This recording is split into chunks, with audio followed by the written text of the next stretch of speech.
abuuliddeko katono nabasuniddeko katono ku nsonga zino. Kansooke mu nsonga zenasoose ekiro, then bwe nzimaliriza ngende mu programu y'olwaleero nga bwerina okubeera. Okusooka byonna Emmengo ewa Ssaabasajja Kabaka ngezaako okuwulizaayo.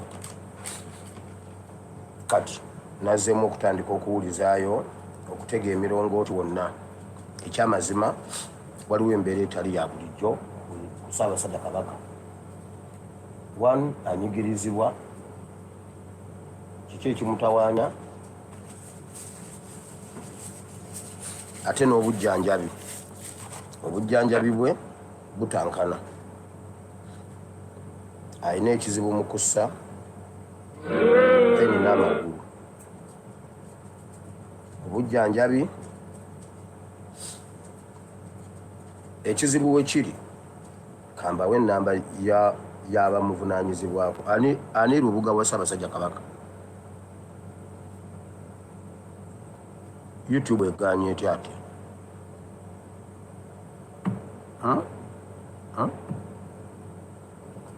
Tereza eyiyo gundi YouTube uyo gundi yaffe kweri.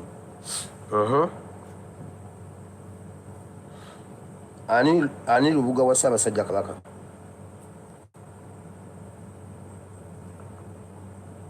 Kale kambawe ennamba ya Namika Beatrice.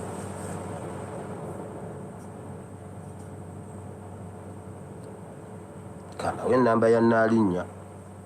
Ebibuuzo byonna bye mwagala okubuuza ku nsonga ya Ssaabasajja Kabaka mu bibuuzo oyo.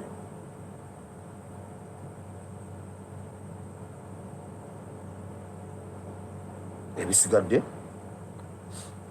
ennamba ya Naalinnya Namika Beatrice Omumbejja mwannyina wa Ssaabasajja Kabaka eri 0759 12 54 51 0759 12 54 51.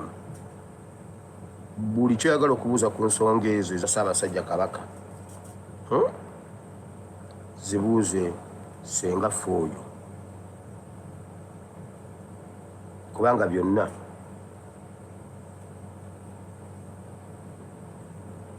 ekiwandiiko ekyasayiningibwa eky'obulwadde mukimubuuze.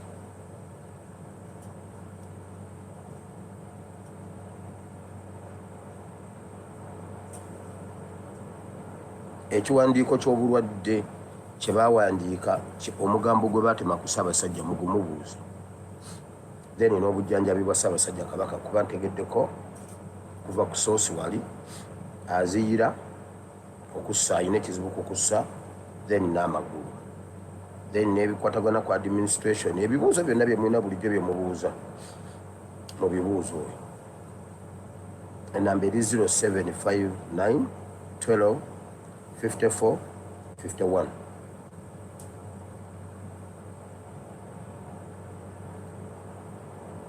Mwatwitinze olwaleero. Jjuke tulina okutwitinga okuexposinga omulabe waffe.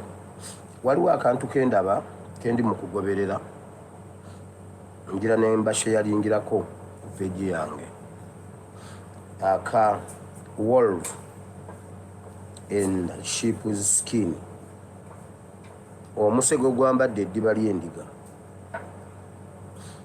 Bw'olaba politics oli olabira ddala Uganda.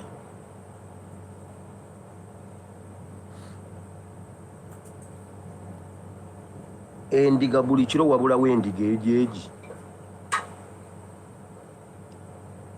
Endiga ejeegi yebula.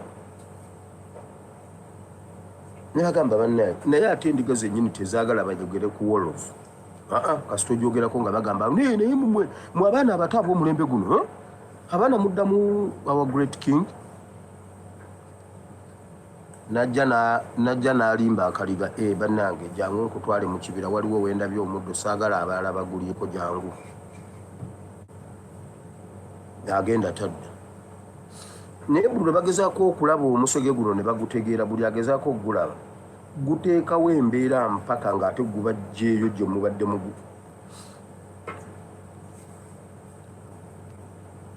waliwo lwe batandise okutegeera nga information enoze bulungi nnyo bamu exposinze n'agenda n'ateesa Wolf n'agenda ateesa ne Fox era ne bagoba Fox zizo kyavaayita olukiiko n'abagamba mulabi bulijjo mugamba nti nnoze temulabye abatta Susan Magala sibabo tebagubasingisiza ne baddamu ne bamulimisa babadde bamutegedde n'akwata embwa yabadde eri ku magumba ono ge yali edda era n'alagira embwa ne bagitta bonna ne baddayo ne beetonda buli yamu expose nga namugamba munange naye otusaasire twakuwaayira n'agamba bano mbasinga amagezi buli lwe mbadde mbasheyalingirayo obumu mbulekayo nga mbulabye obumu nembusheyalinga kubanga nakubuuza ekibuuzo mu Uganda mulimu okufa kuli ku high rate naye nakubuuza ku kyalo ewammwe muziika abanyarwanda bameka omwaka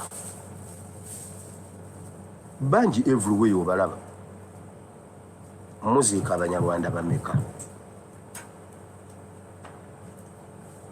kiki ekitta abannayuganda ekitatta bano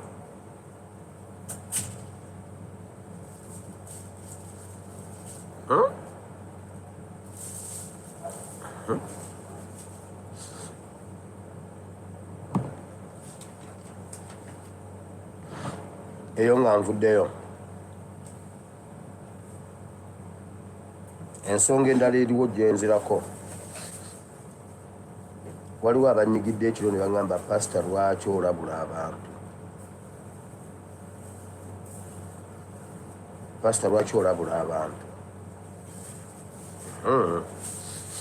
wammaleka mbabuulire bwe mba ndi pasita wammaleka mbabuulire ate mukitwale nga nsonga Kasuku essaawa yonna okuva kati abantu ba Kasuku mugenda kuziika Kasuku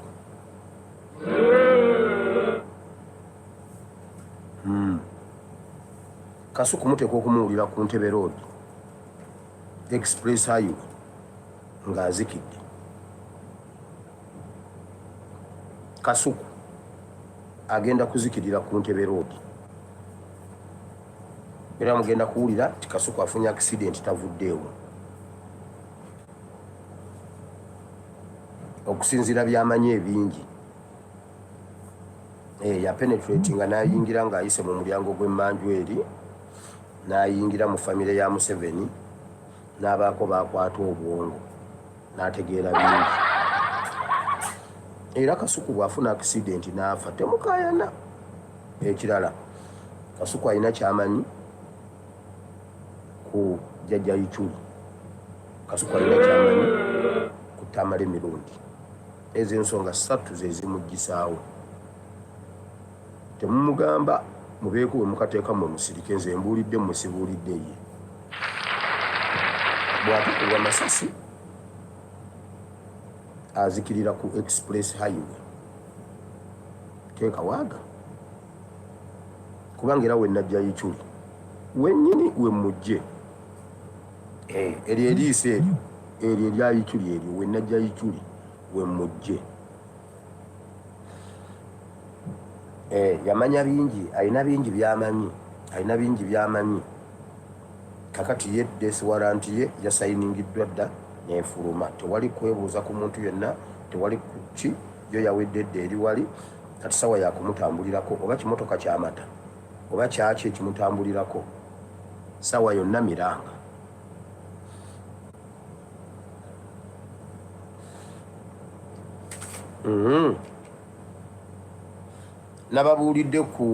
nababuulidde ekiro ku arrangement ya opposition enkadde okwagala okubouncing back mu politics ow'omulembe guno nga bepositioninze batya ngera bwe mubalaba ng'obiraba ng'ebizibu bye balimu naye nga si bizibu. Besigye Lukwago bayise mu kkomera bo bwe baba bakuumira akaliro. Ssemujju Nganda ye ali mu diaspora. Mpuuga ne Sseggona bo bayite mu kkooti, bo bayite mu mateeka. Era simanyi Mpuuga yawaabye, simanyi Sseggona ali mu misango gyonna egiri awo, gyonna girimu bwati abeere mu kamera, abeerewo akole so that baddamu okuganginga app babawusinga ebbaka mu politics wa Uganda. Ssemujju Nganda yagende mu diaspora gy'aba atandikira olutabaalo. Era wamuwulira juzi bwe yali ayogera yatukubala nnyo n'agamba oyo Kyagulanyi oyo yagira byali tebinnaba kuba bibi. Era n'agamba ye yali talabangako omuntu yenna nga muhoozi amukutte n'amubonyaabonya. Ebbanga yonna lye tubadde tulaajana ne byabadde ayogera atuusa mukolo. Naye era simunenya Bayibuli egamba mu kitabo kya Isaaya essula 6 nti mu mwaka Kabaka Uzziya mwe yafiira mwe nalabira Mukama. Bw'aba ayogera mazima nti Isaaya yawandiika essuula esooka, eyokubiri, eyokusatu, eyokuna n'eyokutaano nga talabanga Mukama. Mu ssuula ey'omukaaga nga Uzziya afudde, kubanga waaliwo Uzziya nga ndowooza byonna byayagala oba abimuwa, obanga byayagala nga Uzziya yabimuwa nga tamanyi nnaku. Ng'omwana bw'obeerawo nga tomanyi nnaku olw'okuba olina taata olina maama bakuwa buli kimu, bakuwa fiizi, nga toyambala mpya, buli ttaamu ogenda n'ensawo mpya. Essomero lyoyagala lyokyusa gy'olaga ku tulipu, ogenda mu holide ofuna holide naawe ogenda simanyi n'okola ebyo nga tomanyi ennaku ye ki mu nsi. Olunaku maama wo lwafuba taata wo abadde akubeeramu. Omukyalo oyinza okuba nga olina omwami nga muli eyo mu apaatimenti, tewamubuulyako nti munnange tuguleyo akapoloti tuzimbemu kiwuyi kimu, naye nga essente muzifuna naye nga muli mu apaatimenti nga mupangisa obukadde 10 buli mwezi, muyina apaatimenti yonna enserowooza yammwe, era nga musasula bulungi kuba renti wiina waali temumanyi naye gyazijja bukadde 10 omwezi, muyina gundi lwafa bwe paba ne babagoba mu nju ne mutandika okunoonya we mulaga. Naye wali bw'abanga waali omutima gusavuwala ne mulowooza nti biwedde. Kaakati omusajja Ssemujju Nganda bw'agamba nti leero lwasoose ye we yaviiriddeyo we yategedde nti Uganda ekaaye, olwo emabega eri byabadde ayogera abadde abyogeza kiwalazima. Nedda, Uzziya yatuula munda mu ye nga talina Katonda oba ali ku mission mu diaspora.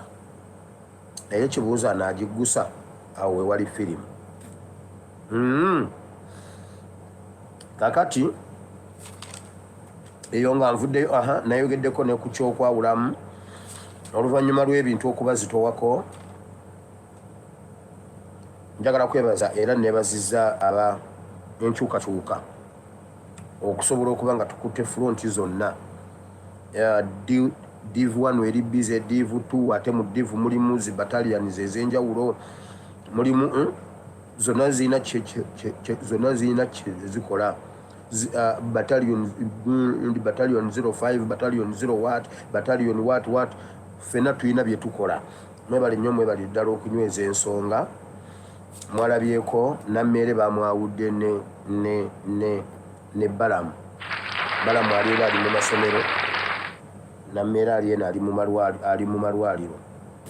Naye byonna byakiwaanyi ebyabatabulattabula era bye bigenda obbalumba, era temuggyako kigere. Musigale nga mu exposinga one abantu ba bulijjo baleme okuwambibwa obwongo. Nalabye abantu b'e Budaka nga balumiriza omusawo, balumiriza DHO ne balumiriza ne superintendent of that hospital, Faro Hospital, mbu babasasuza ssente babasasuza ssente, simanyi babakola biki, simanyi buno babasaba ssente za ambulensi. Kati mmwe ab'ebuddaka mukaabe ambulensi nga ne Kampala temuli ambulensi. Era ekirala mulumirize abasawo babatwale babasibe babaswaze bwe batyo, abalala bajje babajjanjabe. Olw'okuba mulabye Nammero olunaku lumu, mulabye Nammero olunaku lumu ne mufuulira abantu abanyigirizibwa ababajjanjaba mu bugubi. Abantu abo balina ennaku, baasoma balina ennaku. Jjukira omusawo ayinza okukuwa akaweeka aka n'ofa. Aka ayinza okukuba akayiso CCAG milimita emu, half a millimeter, mili what, half a centimeter. Ateekamu katono bw'ati n'akuba omutima ne gwesiba n'ofa ate n'atavunaanwa. Mmwe eyo village excitement abantu abo bakolera mu bugubi bwe baba babasabye obusente bwammwe babawe services ng'obulamu mubulina. Museveni agenda kwesa ekizibu ky'eggwanga Uganda. Museveni wabula agezaako alage nti ate mmwe nkugambye mu kantu ako Wolf efuba nnyo okulaga nti endiga ate ye mulabe w'endiga. Yatuuse n'agamba endiga zonna zaasame bazikebera amannyo mbu mu ndiga mulimu endiga erya zinne waazo. Ate ye n'agaana okwasama nga yalina ebinnyo by'Abanyarwanda, yagaanye okwasama. Era endiga nezeekutulamu ngu eri kasiteyega negamba bannange omusajja ono si munaffe, nti gwevaawo naawe lwaki oyogera ku muntu omukulu bw'otyo. Abaana b'ennaku zino generation eno bannange, generation empaganyavu. Oyo omuntu atufubye nnyo tulabe nga tubaawo, afubye nnyo okutukuuma senga siye senga twaggwawo dda. Naye nga buli kiro afulumyayo endiga ejeegi. Ne we baamulabye ne bamukwata nabo era omusajja yeegaanye ate era ne bamuwagira.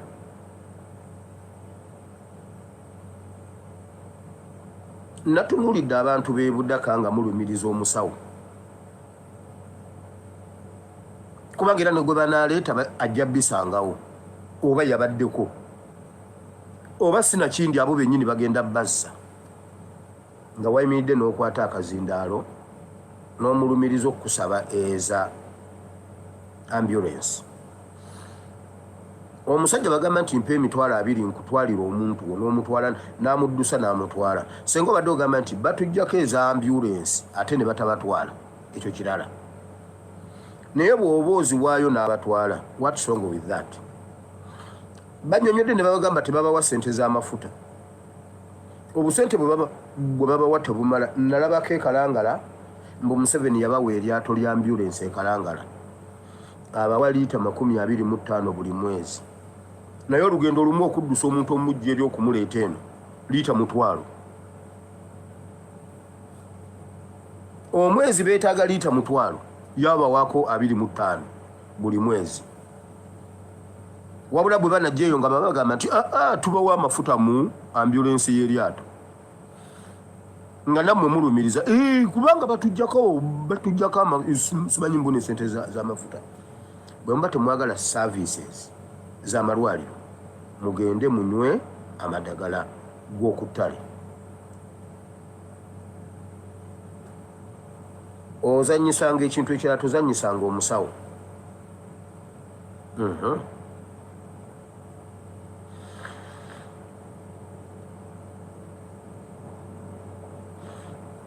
Wakyaliwo rumors, wakyaliwo mu bisenge by'amakero ga Waaka waliyo okwewamba.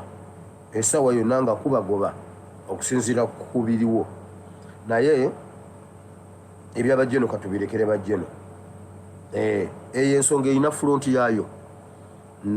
Nabasuubiza ne mbagamba mu nnaku ntono bwe naaba nfunye olukusa, empapula ze nnakkirizibwa okwogerako nja kuzoogerako wano. Nja kujja nzoogereko, temufaayo. Ensonga y'abasawo ekyakwatidde ddala akati ekyali mu ddiiro.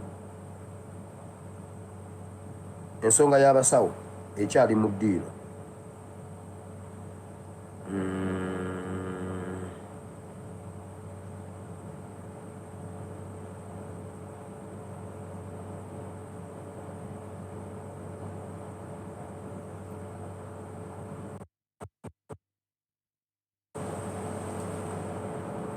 abasawo abalinze okugezesebwa 8 basindikiddwa ku alimanda ebizira oluvannyuma lwa kkooti okubagulako omusango ogw'okweyisanga ekitakasa. Okusinziira ku ludda olwabi, bano omusango baaguzanga 12 omwezi guno bwe baasalawo okwambala amagandula gaabwe ag'obusawo ne bakwata ebipande ne beekalakaasisa ku luguudo olugenda ku paalamenti oluyitibwa paalamenti. Embeera eno okusinziira ku ludda olwabi yaviirako okutaataaganya entambula y'ebidduka mpozi n'okusanyalaza emirimu ku luguudo luno. Bano bagezezzaako omulamuzi wa kkooti esookerwako Rofina Chayo abakkirize okweyimirirwa wabula ye n'asalawo awa oludda olwabi obudde yenna basindika ku alimanda eruzira okutuuka nga balaza ya wiiki ejja olwo bakomewo balabe ekyo bakolera.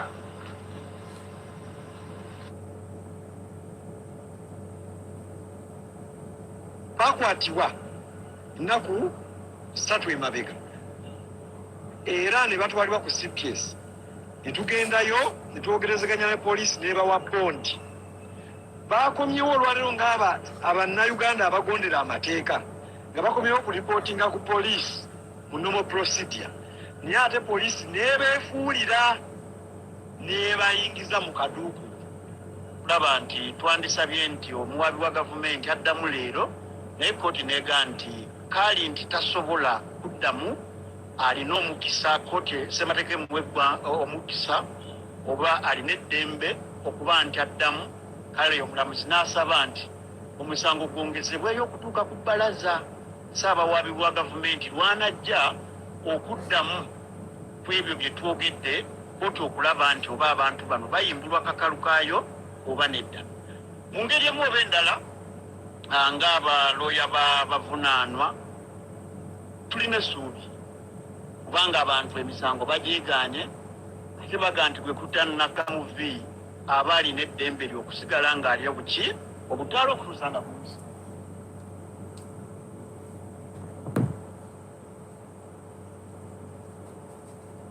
Ani minisita wa Hereze Chris Baryomunsi mundeetere Chris Baryomunsi wano. Abaana b'abandi baakira ku makya ne bagenda ne basoma obusawo. Jjukira kkosi eyo y'emu ku kkosi ezisinga okuseerebwa. Erina ssente owaayo nnyo, otwala obudde buwanvu, omuntu atuuse wagenda okufunira n'alwanirira eddembe lye. Wano abasawo mu ggwanga Uganda mulekera okukkiriza okubajooga. Bannammwe bwe baba babasibye mwenna muteeke wansi ebikola, ne mu private hospitals mwenna muteeke wansi ebikola. Tunababuulira paka ddi. Era temukowa kulwanirira ddembe lyammwe. Waayi n'olunaku lw'abakozi lwetukuza mu nsi yonna waliwo abantu abalulwanira, waliwo omulembe ogwalulwanirira. Kati bino bye mukola temubikola nga mulwanirira mmwe kufuna ssente mmwe. Wakiri mulwane nga mulwanirira n'abaana bammwe abaliddawo. Mulwanirire industry yammwe, sekita yammwe esobole okusigalawo nga y'amaanyi.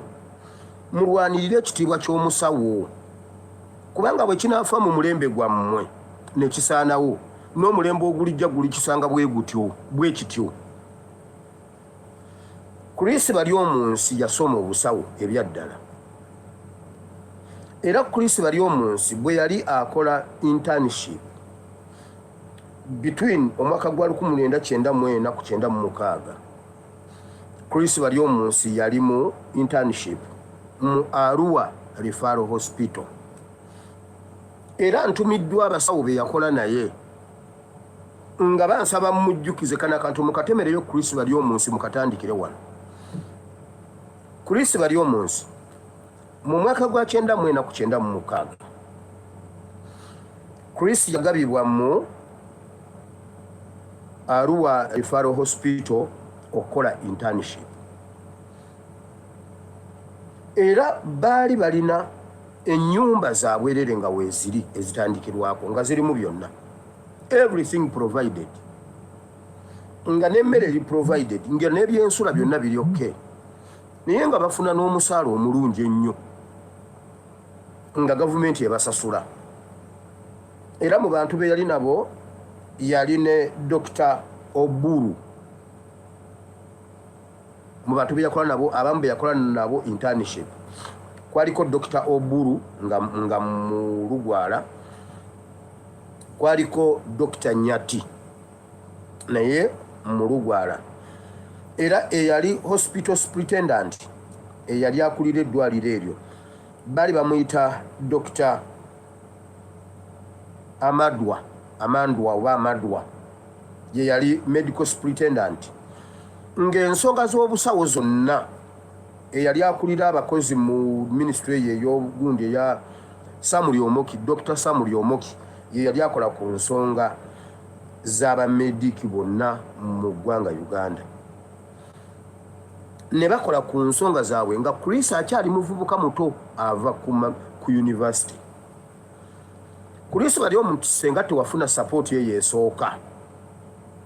Nokola ng'ofuna omusala naye nga byonna biri provided, gwe wali badde osobola okupasuwinga ebirala eby'omu maaso. Kubanga ogwo gwe gwali omusingi gwe wasinziirako mu myaka gye egy'obuvubuka n'ofunawo muscles ezipasuwinga ekirala kati oli Minister of Health. Abaana b'abandi nga balwanye ne bakuba akajji ne balwana ne bamaliriza primary ne bamaliriza secondary ne bamaliriza university ne baddayo ne basoma biki. Lwaki abantu abo temubayambako nga bamaze okustrugglinga bwe batyo? One, njagala kubuuza Chris bali omunsi ne government. GDP ya 1996 ne GDP ya 2026 erirudda wennene.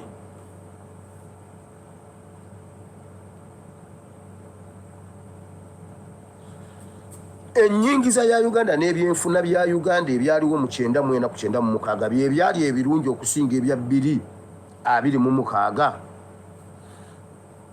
Kiki ekyabyonoona? Okubanga luli baali basasulwa nga kati tebasasulwa.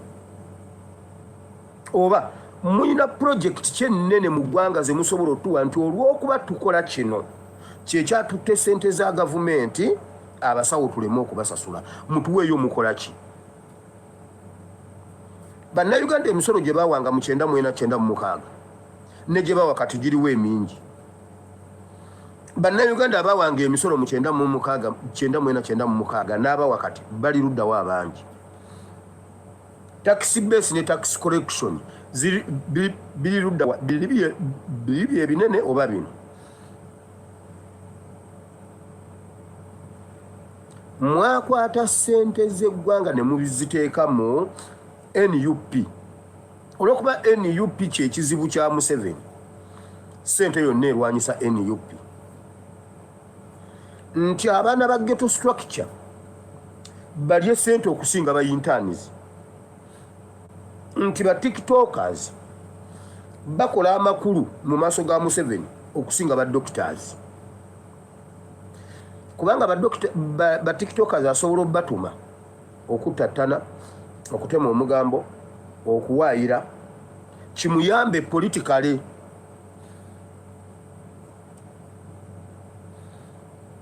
Kati ez'aba interns ba tiktokers be bazivugamu amamotoka. Nti dokita atambuza bigere, tiktoker yeevuga. Kati n'abasawo ba interns kye bava basuulawo obusawo n'afuna essimu abeere tiktoker. Kubanga yeewali ssente ba tiktokers be beevuga. Mulaba bwe mutuse eggwanga lyaffe. Njagala mutubuulire GDP ya luno ne GDP ya luno. Tax collection ne tax base biri luddawo ebinene. Kyemugamba tutambula tudda mabega. Kwebyo omuntu ali okumpi ne Chris bali omunsi amubuuza ebintu ebyo byenjogedde bwe biba si bituufu. Nkugambye internship yagikola ne Dr. Oburu ne Dr. Nyati n'abalala bano be bamu ku baba. Superintendent waabwe, medical superintendent yali akulira eddwaliro eryo Arua Referral Hospital, bamuyita Amadwa. Dr. Amadwa ye yali akulira eddwaliro eryo, yabalabirira mu byonna ne Dr. Samuel Omoki nga tannabaggwa ddalu. omanyi neryomuku kati yagwa eddalu obanga medical superintendent wa Arua yasobola okubalabirira nga byonna biri provided mu biseera ebyo gwe Chris bali omunsi Minister of Health olemu otya okumanya ebizibu by'abantu abo abaganda kye bagambira nti atuuse Bugga yerabira embooge embooge erimu emirundi ebiri waliwo omuddo ogufaanana doodo bakiyita kidoodo oba waliwo doodo amulisa doodo n'akula n'amulisa n'aleeta ebimuli oyo doodo aba takyaliika oba kiri ekiddu kye bayita ekidoodo naye bw'obeera mu biseera nga toyina nva kikuwaliriza okulya ku kidoodo ekyo wabula oli wamala okusimba ebbugga lye bwepaba oba n'ebbugga erireese ebigundi ebimuli naye omuntu bw'amala okufuna ebbugga evvubuka toddamu mugamba kulya mbooge kati gwe musajja gwe Dr. Chris bali omu nsi ebyenda bali omu nsi internal organism bali omu nsi olukwe olw'okuba otuusizza ebbugga weerabidde ennaku y'aba interns nga nawe wali okibaddemu kyekiri bayibuli kyegamba kyentera okulifaalingako Isaaya yakyogera ne Yesu n'akyogera ng'ajuliza Isaaya nti abantu abo emitima gyabwe gisavuwadde ne batunula nga tebalaba balina amaaso naye tebalaba balina amatu naye tebawulira kati ate nammwe abasawo muwulire oba abaana ba Nuupu tebabamanyiira bafuutu soldiers abakwerege beegattako omuwendo ku bulamu bwabwe beegattako omuwendo gwe kasita obamanyira ng'owedde naye ate olwo mmwe badokita abakutte obulamu bw'ensi kubanga mulina swiki ya nyukiriya mu ngalo zammwe mmwe mulina bulifukeesi ya nyukiriya mu Uganda lwaki temunasula nedda lwaki temunasula wano mwakkiriza okubateekamu abanyarwanda kati muli vulnerable nnyo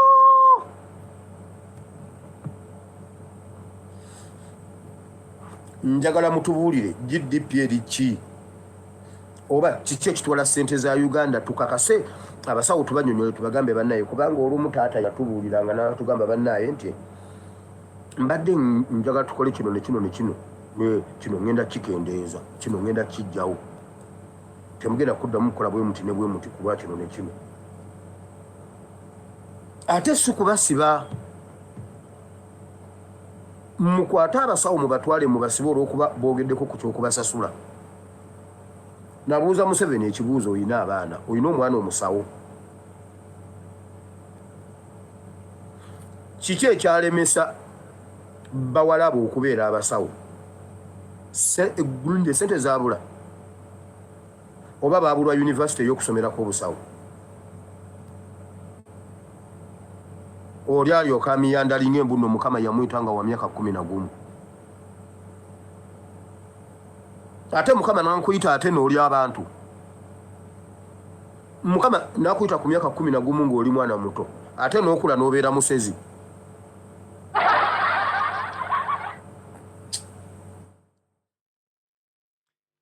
si byangu sayidi eno si birungi woowulirira bino nga ba intern doctors bazzeemu nate ate okuddukiza okwekalakaasa kwabwe balina ensonga yaabwe bw'obawuliriza ensonga yaabwe erimu eggumba bakugamba nti bo tebagenda kukolera bwereere kubanga bwe bagenda okukola ng'abantu bakozesebwa emirimu egy'abasawo abakugu gye bakuteekeddwa okukola wadde nga baba bagenze kwongera ku buyigirize bwabwe naye bwe bagenda okukola babeera basuubirayo ku kasente akasaamusaamu nabo akababeezaawo ng'abantu bano bagamba nti gye buvuddeko ba intern doctors baweebwanga okuva ku transport abatambuze batwala ku malwaliro gye bagabiddwa. Ne baweebwa amayumba aw'okusula. Ne balabirirwanga nga baweebwa ekyokulya era mu ngeri y'emu ne babeera nga bafunayo n'omusaala ate omulungi ddala. Nga basinziira ku bakama baabwe kati ababakulira akulira Ministry of Health ebiseera we yasomera, naye bagamba nti bwe baba nga bo baali bafuna ebintu ebyo byonna, bo ab'omulembe guno tebabisabye. Bagamba nti ebirala mubireke, temutuwa mayumba wa kusula tujja kweyiiya. Temutuwa kyakulya tujja kweriisa. Naye lwaki temutusasulangayo kasente? Naffe ne tumanya nti tulowoozebwako. Bano balumiriza nti ssente ezandibadde zibasasula oba ezandibadde zikola ebintu eby'amakulu, gavumenti ezikwata ne ziteeka mu ba tiktokers. Tebamanyi oba tiktoka wa mugaso okusinga dokita. Kati bagamba nti nabo kye kibaleetedde okusuulayo ogwa naggamba. N'osanga nga yandibadde alabirira omulwadde abivuddeko, naye akutte essimu ye yafuuse tiktoka kubanga bakizudde nti kati ogwo gwe mulimu ogulimu kasente e Uganda. Kitegeeza nti abantu bangi balekawo emirimu gye bateekeddwa okukola ne badda ku masimu gaabwe okulaba kaki aka trendinze. Gundi akikola atya? Balaba nti kati ba tiktokers be bagagga be beevuga, naye intern doctors batambuza bigere nga nte. Ne basalawo nti ekitegeeza okubeera tiktoka kya makulu nnyo mu ggwanga Uganda okusinga okubeera dokita. Kyebava bakugamba nti wadde baabisomye naye tebagenda kutuusa buweereza bwabwe ku bantu ng'ate gavumenti gye baweererezaamu tesiima mulimu ogwo gwe bakola. Kati bagamba nti gavumenti esooke batunulemu. Minisita bwe yavuddeyo okwogera ku nsonga z'abaana bano yagambye nti atayagala kujjanjaba bireke. Gavumenti egenda kuleeta abo abawulira nti bakyetaaga kubanga bangi nnyo naye nga badde tebalina mukisa, tebalina mwagaanya kuyitawo. N'egamba nti bwe muba temusobola kujjanjaba mubireke, tugenda bazza ebbali, emirimu tugiwe abagyagala weebali bangi nnyo. Awo we tuli tulinze okulaba baani abo abaagala emirimu abangi bwe banajja banatuusa obuweereza bwabwe ku bannayuganda nga bwe babwetaaga, oba tunasiga tuwulira ebintu bye bimu nti mu ddwaliro abasawo babeerayo naye babeera ku masimu gaabwe nga tebafa ku balwadde olw'ensonga y'okuba nti nabo tebasasulwa. Tubirinze.